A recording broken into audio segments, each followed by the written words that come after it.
a lot going Mondays and Wednesdays. And again, that's on Peacock TV, so make sure to look that up. Field approaching the Geico restart zone. It's Allmendinger in front.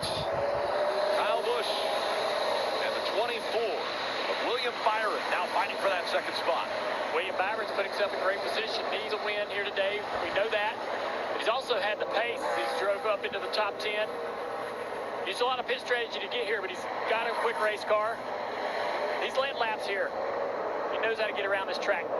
Steve, what's the strategy for Allmendinger here? He's not here for points. He's here to win the race. Is the strategy they're using, is it potentially a race-winning strategy? Well, that's his goal. I would imagine he's only going to pit twice, so he's going to run a handful of laps here, pit, and then only pit one more time in the final stage. The problem he has is look at the fresh tires all around him.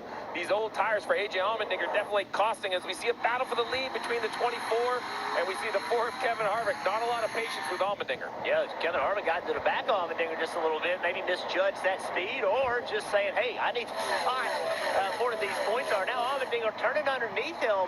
Back to the inside. That puts Kevin in a difficult situation. Has to get that position right back up to the 16.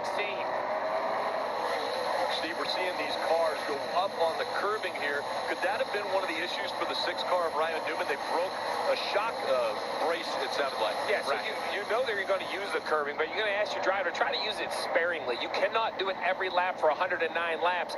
It will break something, and after the 6 had that flat tire, we heard a report that had broken the right rear shock mount. I would imagine that would come from movements like this. You see, car in the air, the 4 up in the air. So you know, cars are built to do that, but let's not do it 109 times. So Allmendinger, we saw him get by Harvick. Larson also got by Harvick. Harvick got beaten both times under braking, so you wonder if his car is braking the way he wants it to. If you're talking about William Byron, he is a good road racer in a must-win situation. This is what they need, right? They need to be able to see the front, be able to make a move late in the race.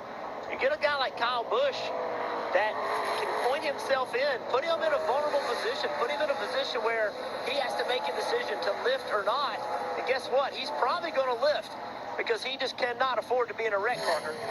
Jeff, you're very observant about the 4 there and his braking performance under that caution. He was talking about how that car is wheel hopping late in the brake zone, and it's not slowing up enough early on the brake zone. So he's actually downshifting early, which means you're using some of that engine braking, trying to slow down the car without just using the brakes. So not quite having the brake performance that they want in that 4 car. Very observant by you, Jeff.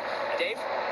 Kyle Busch's day has turned in the right direction. 4 stage points in stage number 1. That's good because he needs points today. And then this race car may be harder for others to get around than it might have been earlier in the day when Kyle was asked if adding fuel and making an adjustment when he hit pit road has helped the 18.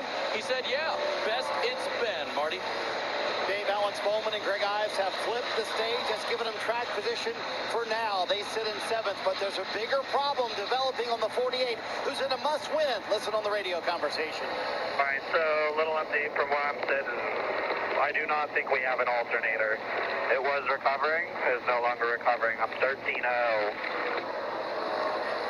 So, Steve, earlier they told him, quote, recover the battery. So, obviously, some sort of electrical issue going on the 48, 13-0 on the volts. That worry you a little bit?